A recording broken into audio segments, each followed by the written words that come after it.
नमस्कार, स्वागत है आप सभी का हमारे इस यूट्यूब चैनल जीके ट्रिक पे।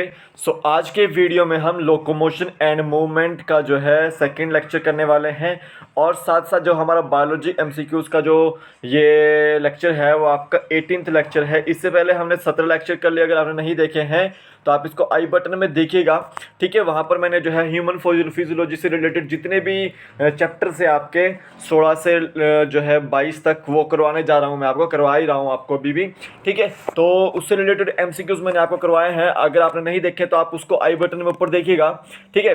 तो यहाँ पर देखिए नीट एम्स जो भी एग्ज़ाम आपका इनसे रिलेटेड है उन सभी में आपको एग्ज़ाम्स में ये क्वेश्चन आपको देखने को मिलते हैं, ठीक है। और मेरा नाम है शुभम शर्मा और मैं लेकर आ रहा हूँ आपके लिए लेक्चर सीरीज़। साथ ही साथ अगर आपने जीके ट्रिक ऐप को डाउनलोड नहीं किया तो डाउनलोड कीजिए, लिंक उसका डिस्क्रिप्शन बॉक्स में है, डाउनलोड कीजिए। और सबसे पहले 1 मई को जो है आपको मेरे साथ लाइव जुड़ना है जीके ट्रिक ऐप के अंदर 3 बजे, ठीक है। 3 बजे शाम को लाइव जुड़ना है, ठीक है। अब ये लाइव सेशन किस लिए होगा बता दूं कि आपके लिए कुछ सरप्राइज़ यहाँ पर रखा है। अगर वो जो है सरप्राइज़ आपके लिए हुआ तो मतलब उसको जो है आप अच्छे से देखिएगा, ठीक है। और साथ ही साथ यहाँ पर HP टेट TST आर्ट्स के नोट्स भी मिल जाएंगे आपको जीके ट्रिक ऐप के अंदर। अगर आपका कोई कोलीग है जो तैयारी कर रहा है किसी भी एग्ज़ाम की, हिमाचल रिलेटेड एग्ज़ाम की, तो आपको जो है ये नोट्स यहाँ पर अवेलेबल हो जाएंगे 220 रुपीज़ में, उसको बता सकते हैं आप। सीटेट साइकोलॉजी के नोट्स भी जो है आपको यहाँ पर 200 रुपीज़ में अवेलेबल हो जाएंगे। इसमें आपको 13 वीडियो लेक्चर्स और हैंड रिटन नोट्स मेरे आपको मिलेंगे। साथ ही साथ यहाँ पर देखिए टेट मेडिकल और TST मेडिकल के क्वेश्चन पेपर भी आपको यहाँ पर मिल सकते हैं 30 रुपीज़ के, तो आप इसको भी जो है परचेज़ करना ना भूलिएगा, ठीक है।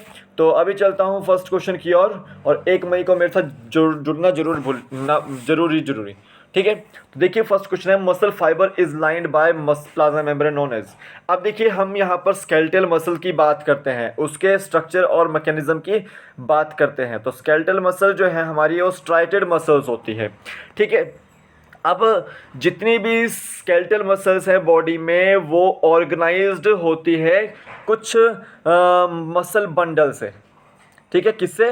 मसल बंडल से जो है वो ऑर्गेनाइज होती है, या फिर मसल बंडल को हम फेसिकल्स भी बोल देते हैं, ठीक है। अब वहाँ पर जो है ऑर्गेनाइज किसकी वजह से होती है? वहाँ पर एक कनेक्टिव टिश्यू होता है। कौन सा कनेक्टिव टिश्यू है? वो आपका कोलाजिनस कनेक्टिव टिश्यू है।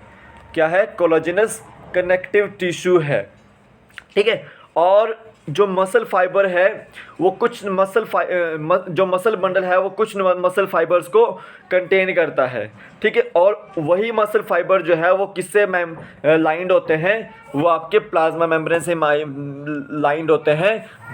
उस प्लाज्मा मेम्ब्रेन को हम क्या बोलते हैं? सार्कोलीमा बोलते हैं। तो ये आपको याद रखना है कि जो आपकी मसल बंडल है उसके अंदर क्या होते हैं? मसल फाइबर होते हैं। और मसल फाइबर वो किससे लाइंड होते हैं? वो प्लाज्मा मेम्ब्रेन से लाइंड होते हैं।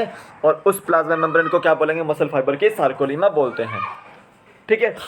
अब एग्जांपल के तौर पे मैं आपको यहाँ पर दिखा देता हूँ कि ये आपका पूरा का पूरा जो है ये एक बंडल है, मसल फाइबर मसल बंडल है। तो देखिए ये आपका एक बंडल है, ये दूसरा बंडल है, ये तीसरा बंडल है, ये चौथा बंडल है, ये पांचवा बंडल है, ठीक है। तो ये आपका फेसिकल्स हैं या मसल बंडल हैं, ठीक है। अब इसके अंदर देखिए ये इस तरह से जो है ये आपके मसल फाइबर्स हैं। अब ये मसल फाइबर्स किससे लाइंड हो रहे हैं? वो आपका प्लाज्मा मेम्ब्रेन से लाइंड हो रहे हैं, ठीक है। ये आपको याद रखना है, ठीक है, ये आपको याद रखना है। तो वापस चलता हूँ मैं, यहाँ पर जो आंसर था वो आपका बी ऑप्शन इसका राइट आंसर था। अब एक चीज़ और देखिए कि जो मसल फाइबर है उसमें एक वो क्या है? मल्टी न्यूक्लिएटेड है। क्या है? Multi nucleated.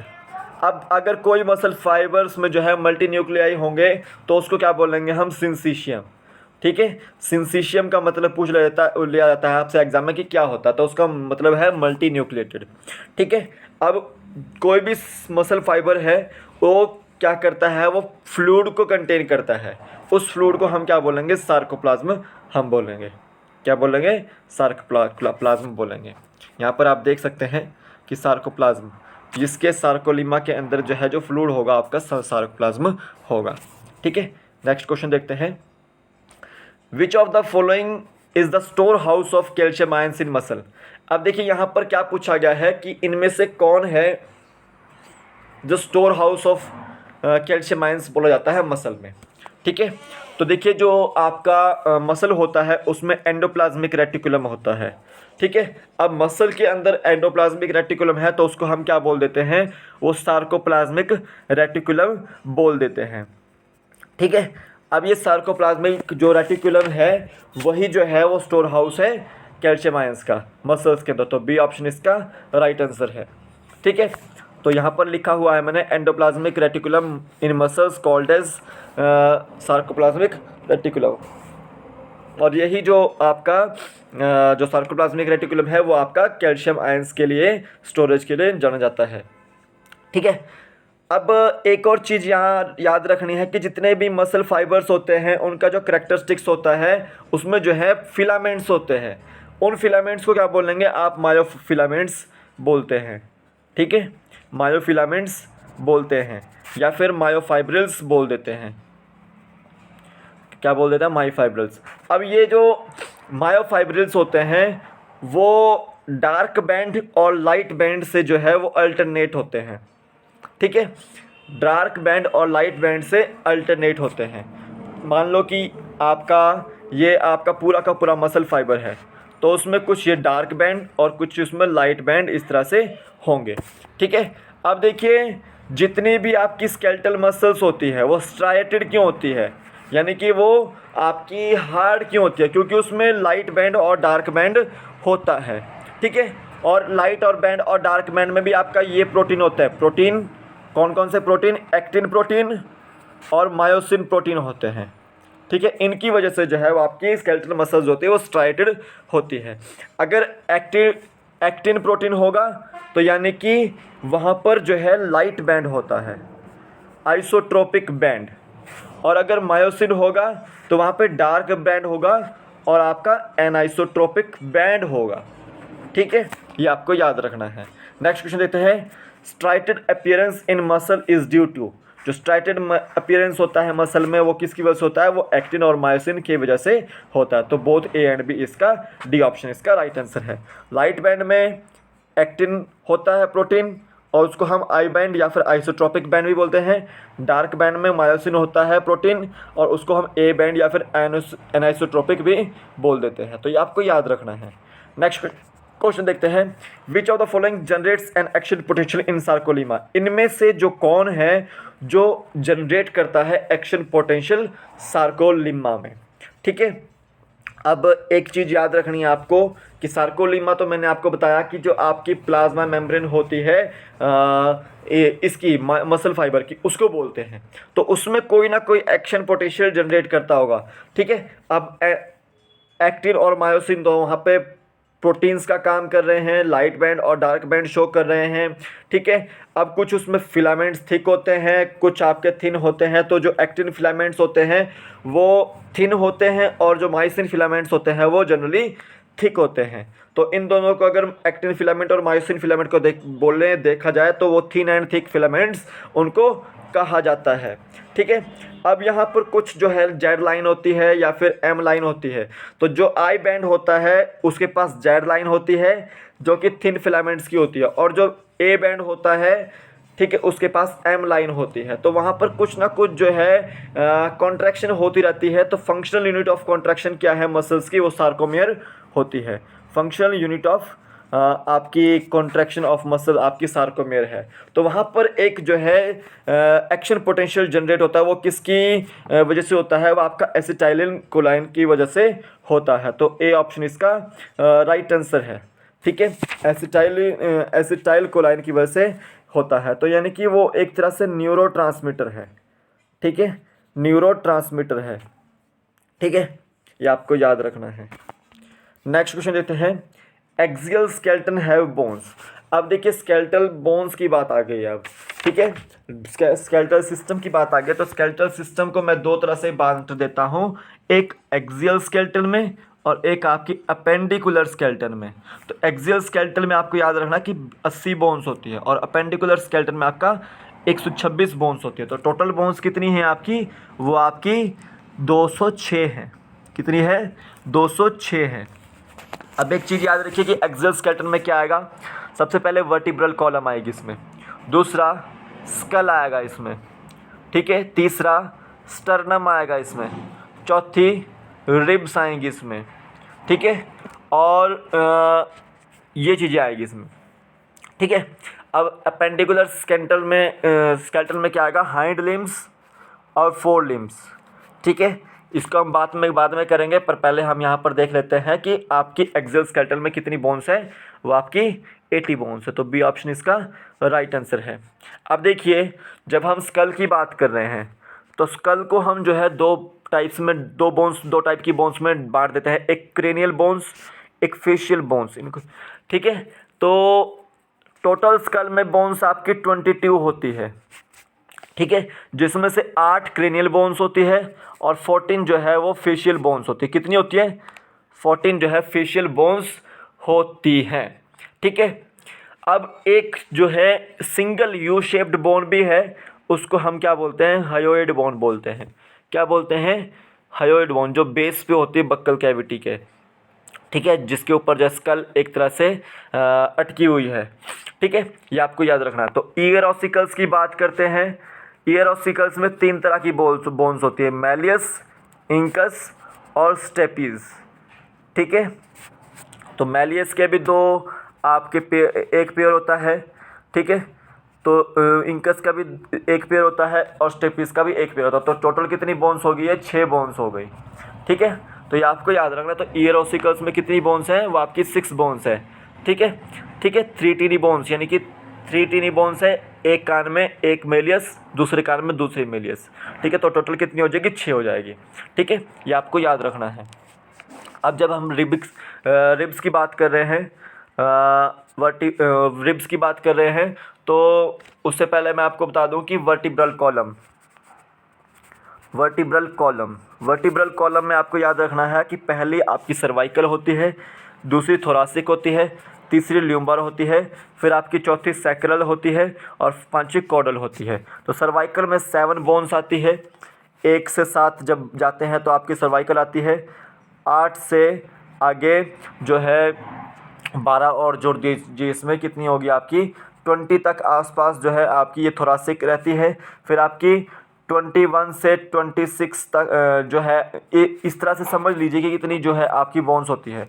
तो सिंपल आपको बता दूं मैं कि आपकी सर्वाइकल जो है वो 7 होती है, थोरासिक आपकी 12 होती है, ल्यूम्बर आपकी 5 होती है, ठीक है, सैक्रम आपकी 1 है फ्यूज्ड होके, और ऐसे 5 होती है, और कॉडल आपकी 4 होती है और फ्यूज्ड होके 1 होती है। तो टोटल ये अगर विदाउट फ्यूज रिंग देखी जाए तो 33 होगी और विद फ्यूज देखी जाए तो 26 होती है, ठीक है, ये आपको याद रखना है। तो cervical, thoracic, lumbar, sacral, caudal, आपको ये फॉर्मूला याद रखना है। नेक्स्ट देखते हैं, which of the following bone is ear ossicles bone. तो यहाँ पर मैं आपको बता दूं कि कौन सी बोन है ईयर ऑसिकल की। तो मैंने आपको बताई थी मेलियस, इंकस और स्टेपिस। डी ऑप्शन इसका राइट आंसर है। तो इसमें से एक जो थी वो मेलियस जो है वो ईयर ऑसिकल्स की बोन्स है, ठीक है। ऑक्सीपिटल, पैराइटल और टेम्पोरल ये स्कल की बोन्स है। किसकी है, स्कल की बोन्स, ठीक है। नेक्स्ट क्वेश्चन देखते हैं, कॉक्सिजियल अ बोन ऑफ। तो मैंने आपको बताई cervical, thoracic, lumbar, sacral, caudal को हम कॉक्सिक्स भी बोल देते हैं, टेल लाइक शेप होती है, या कॉक्सिजियल बोन भी बोल देते हैं। तो वर्टिब्रल कॉलम की जो है ये बोन्स होती है। तो बी ऑप्शन इसका राइट आंसर है। नेक्स्ट क्वेश्चन देखते हैं, which of the following protect the spinal cord. अब कौन जो है स्पाइनल कॉर्ड को प्रोटेक्ट करता है।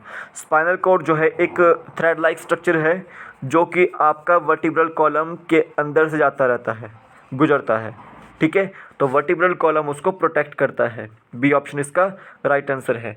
अब देखिए, जो क्रेनियल बोन्स हैं वो आपकी ब्रेन को प्रोटेक्ट करती हैं। किसको प्रोटेक्ट करती है, ब्रेन को प्रोटेक्ट करती है। रिब्स जो हैं वो आपकी लंग्स और हार्ट को प्रोटेक्ट करती है, ठीक है, ये आपको याद रखना है। नेक्स्ट क्वेश्चन देखते हैं, which of the following is false ribs. अब देखिए, रिब्स की बात कर रहे थे हम, तो रिब्स में आपको याद रखना है कि 12 पेयर्स जो हैं वो रिब्स के होते हैं, ठीक है। जो छाती के जो हड्डियां हैं उनको क्या बोल रहे हैं, रिब्स बोल रहे हैं। तो आप ये देख लीजिए, ये स्टर्नम है और ये आपकी इस तरह से रिब्स जो है वहाँ पर लगी हुई हैं, ठीक है। तो 1 से 7 तक की जो रिब्स होती है, वैसे 12 होती 24 होती है ना, ठीक है। तो 1 से 7 पेयर्स तक की जो रिब्स हैं वो आपकी ट्रू रिब्स है, ठीक है। क्यों बोला गया इनको ट्रू रिब्स? क्योंकि वो स्टर्नम के साथ अटैच्ड है। किसके साथ अटैच्ड है? स्टर्नम के साथ अटैच्ड है। तो जो चीज़ स्टर्नम के साथ अटैच्ड है वो आपकी ट्रू रिब्स होंगी, ठीक है। अब देखिए जो 8, 9 और 10 हैं ये आपकी फॉल्स रिब्स हैं, ठीक है। फॉल्स रिब्स, वर्टिब्रोकॉन्ड्रल रिब्स भी इनको बोल देते हैं, ठीक है। तो ये जो रिब्स है आपकी 8, 9 और 10 वो 7th को ज्वाइन करती है, 7th के साथ अटैचमेंट करती है, ठीक है। वो डायरेक्टली जो है वो रिब्स स्टर्नम के साथ अटैचमेंट नहीं करती, वो 7th के साथ पहले जो है अटैचमेंट करती है, ठीक है। और जो 11वां और 12वां पेयर है रिब्स का, इसको हम बोल देते हैं फ्लोटिंग रिब्स। अब ये फ्लोटिंग रिब्स क्यों बोली जा रही है? क्योंकि ये जो है आपकी 10th पेयर के साथ, जो आपकी स्टर्नम के साथ अटैच नहीं होती है, ठीक है, और वो 10th पेयर के साथ जो है फ्लोटिंग करती रहती है, तो इसको फ्लोटिंग रिब्स बोल देते हैं। यहाँ से एक क्वेश्चन जो है इंपॉर्टेंट बनता ही बनता है, तो इसको जो है पूरा का पूरा अच्छे से पढ़िएगा। नेक्स्ट क्वेश्चन देते हैं, लैक्रिमल बोन इज ऑफ। जो लैक्रिमल बोन है वो किसकी है? तो वो आपकी स्कल की है। ए ऑप्शन इसका राइट आंसर है, ठीक है। तो ये पूरी की पूरी मैंने आपको यहाँ पे आंसर की प्रोवाइड कर दी है। इंपॉर्टेंट क्वेश्चंस थे सारे के सारे आपको एग्ज़ाम पॉइंट ऑफ व्यू से, ठीक है।